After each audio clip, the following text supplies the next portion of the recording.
you'll find the time just slides by. You'll have nothing to show for it, and you get weaker. Every day that slides by like this, every day that you're hiding from your life, you get weaker. You get a lot weaker. It's not that you're marshaling your strength or any bullshit that you might say to yourself that you're doing. You're not doing that. You know that. I know that. We all know that.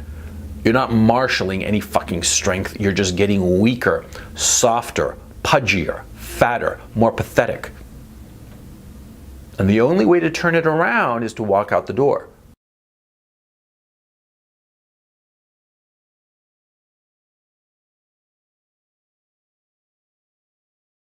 Tell me if this doesn't sound familiar. You find your day sliding by and you're playing 10, 12, 14 hours a day on video games, right? Or you're watching movies endlessly. You're watching, seasons 1, 2, and 3 of House. You've seen it fucking before, but you're watching it again instead of studying. Or you're jerking off like 5, 10 times a day maybe, instead of finding yourself a woman, right? Or maybe you find yourself like building like little model airplanes or tanks or some shit like that, or some other quote-unquote pastime, some other quote-unquote hobby, right?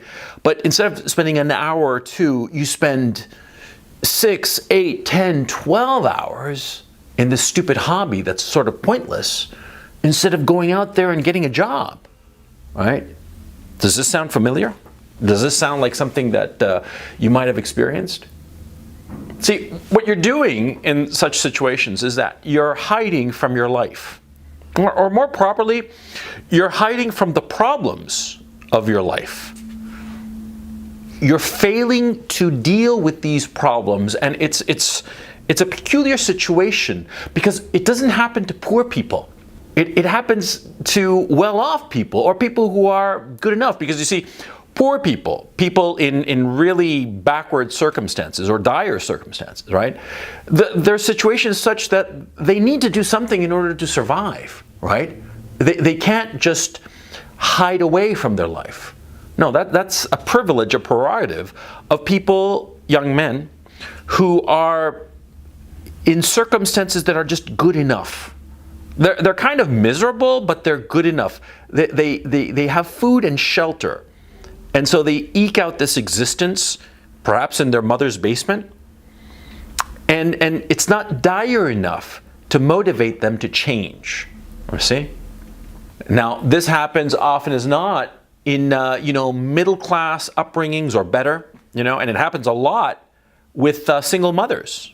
Sure, because the single mother feels sorry for the kid, feels sorry for her son, and she loves him, of course, which is perfectly natural. And so she doesn't do anything except give him comfort. And what does he do? He takes advantage of the situation. Not deliberately, but he sort of does. And he winds up just living in his mother's basement and not doing anything. Just hiding away from life, postponing life. And the days and the weeks and the months and then the years start to tick on by, and he's got nothing to show for it. Yeah. This doesn't happen with fathers, when fathers are in the picture, or fathers who at least act like fucking fathers, right? Because a lot of these cucked out quote-unquote dads, right, they are, for all intents and purposes, gelded, and so they don't push the son out of the house. They don't push him. So it's, for all intents and purposes, as if he had two mothers. Two mothers who are babying him, coddling him, right? And so the guy, the young man, is hiding from his life and not fixing the problems of his life. See, because if he were shoved out of the nest, if just given a good strong shove and the door slammed in his face, right? What would the guy do? Well, he'd curse his parents, of course, for a little bit, and then turn around and try to do something, make something of his situation, get out of the hole that he's in, start to confront the problems of his life. You see what I mean? See, because desperation is a great motivator. When you don't know where you're going to live, you don't know when you're going to eat, when you're just flat broke and just trying to eke out an existence to survive. And paradoxically, it turns out that when you're in such a dire situation, it's among the best times of your life. I speak from experience. Let me tell you. See, I've been in both situations. I've been in a situation where my mother coddled me. This happened after the second time I got kicked out of college. I was 19. I wasn't doing anything. I was just goofing off, watching TV, reading a whole shit ton of books, and just wasting my days. And this lasted, I don't know, 6 months, until finally my mother said, well, look, if you're just going to be a bum, you might as well just be working, right? And eventually I got a job as an English teacher. I talked about it in another video, but the point was, see, when I went to college for real, serious, I was really serious and very motivated to go to college. I went to Dartmouth. And as I talked about in a previous video, you can find it right here, I got suspended very unfairly for allegations of sexual assault, and very serious allegations, although, you know, the actual core of the allegations were kind of ridiculous because I was accused of trying to forcibly kiss somebody. Trying but failing, okay? It was just absurd. It was just basically a jealous girl. A girl that I'd hooked up with and then I'd sort of like dropped unceremoniously, and she got jealous and pissed off, and I got slammed with this shit. And so I got suspended from Dartmouth. And I had no place to go. I was living in the United States for the first time in like 9 years. The rest of my family was back in Chile. I didn't have much money. I didn't know anybody in the United States. No place I could go to. You know, I'd gone straight from Chile to Dartmouth. And here I was suspended from Dartmouth for a full academic year, 3 consecutive terms. And I didn't know where to go, what to do, you know. I had nothing, no home to go to. And because of this situation, I discovered, frankly, a resourcefulness that I'd never realized that I possessed. Or perhaps it's more accurate to say that it's a resourcefulness that grew and developed because of my desperation. Because I had no place to go, no home to go back to. And so and no job. And so I talked my way into a job in a Washington, D.C. law firm. I remember I was like, you know, in a public phone booth. And this was, remember, this was 91. This was way before email was prevalent and you know, cell phones. Forget about that. That was science fiction. That was just Dick Tracy, right? I'm in a public telephone. I've got the stack of quarters, and I'm doing an on-telephone interview with this only job prospect that I'd gotten back any kind of message from, right? And I'm calling her and talking to this woman, and I remember very clearly plugging quarters, and I'm running out of quarters, and I'm trying to convince this woman to hire me, right? And I did, you know? I mean, I sweet-talked her and just, you know, said the right things, whatever the fuck I said, it worked, and I got the job. And so once I had the job in DC, I went about trying to figure out where I was going to live. And I wound up talking to this this Dartmouth alum, Barry Sullivan, class of 36. I miss him dearly. He was a lovely man. And he had this big house. He was a widower, and he had a big house.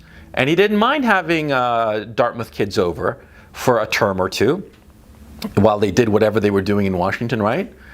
And yeah, I talked to the guy, and yeah, I charmed him and went down to DC and lived there. And it was extraordinary because I was able to achieve all of this with literally no money. I didn't have any money. I was flat broke because I'd spent all my money on my new computer.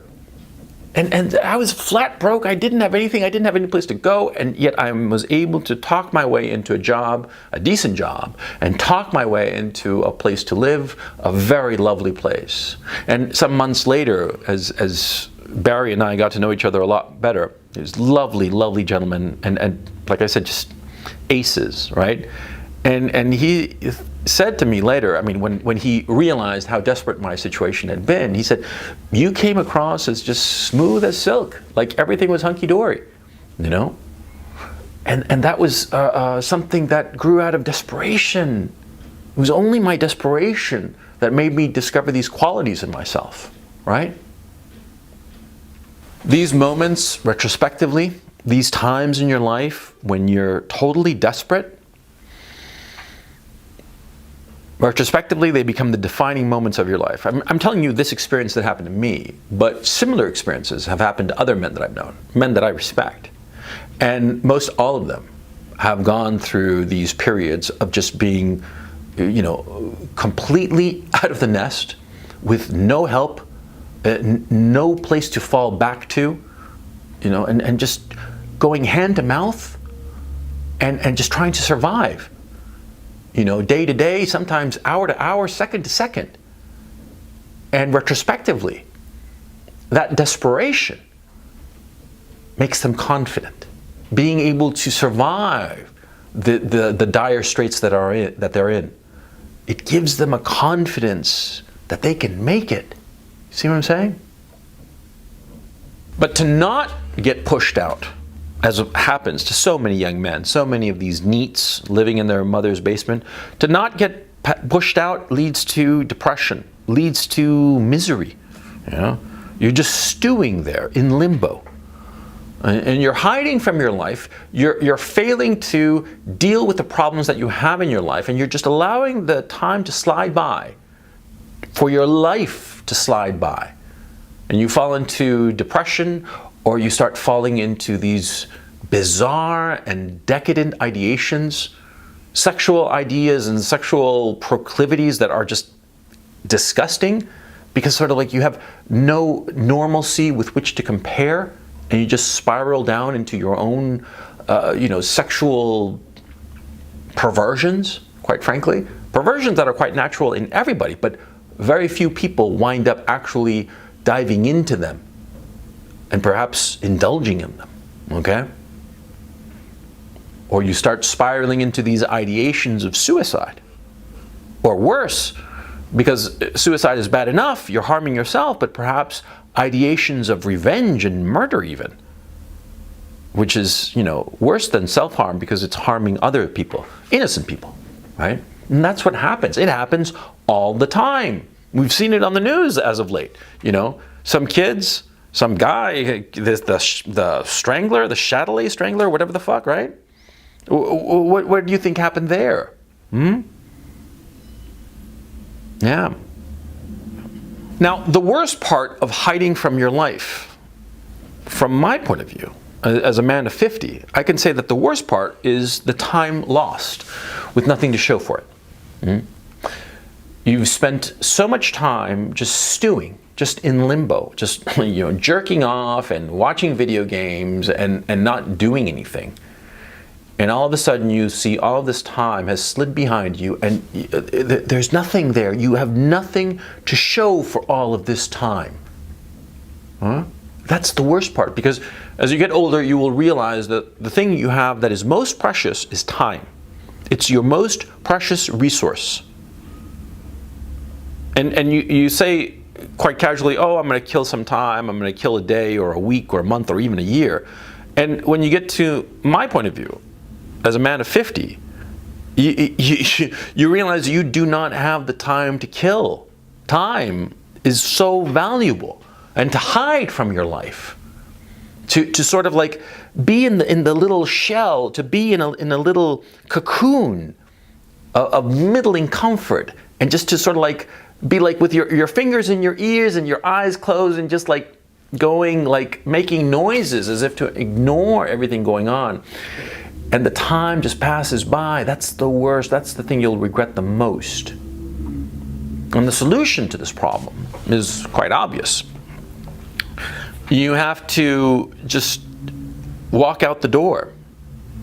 Especially if you don't have any money or anything like that, and especially if you have somebody who is happy to support you indefinitely. You have to turn your back on that person and walk away. You have to go out the door and never come back, because you'll find the time just slides by. You'll have nothing to show for it, and you get weaker every day that slides by like this. Every day that you're hiding from your life, you get weaker. You get a lot weaker. It's not that you're marshaling your strength or any bullshit that you might say to yourself that you're doing. You're not doing that. You know that. I know that. We all know that. You're not marshaling any fucking strength. You're just getting weaker, softer, pudgier, fatter, more pathetic. And the only way to turn it around is to walk out the door. And you don't have to pack up a whole shitload of your shit. You don't have to get together like a pile of money. You don't need any of that shit. You have to just put on your clothes, a warm jacket in case you have to sleep out at night and have no place to go, and then just fucking go. Fuck your shit, fuck your money. You don't need any of that. The desperation will keep you warm. And you have to do it. Because the fact of the matter is, if you don't do it, you'll go insane. And it's not going to be like a sexy insanity, like a cool insanity, right? No. You know what most insanity looks like? Have you ever gone to like a mental institution or something like that? You know, most crazy people, most insane people, they're just blanked out.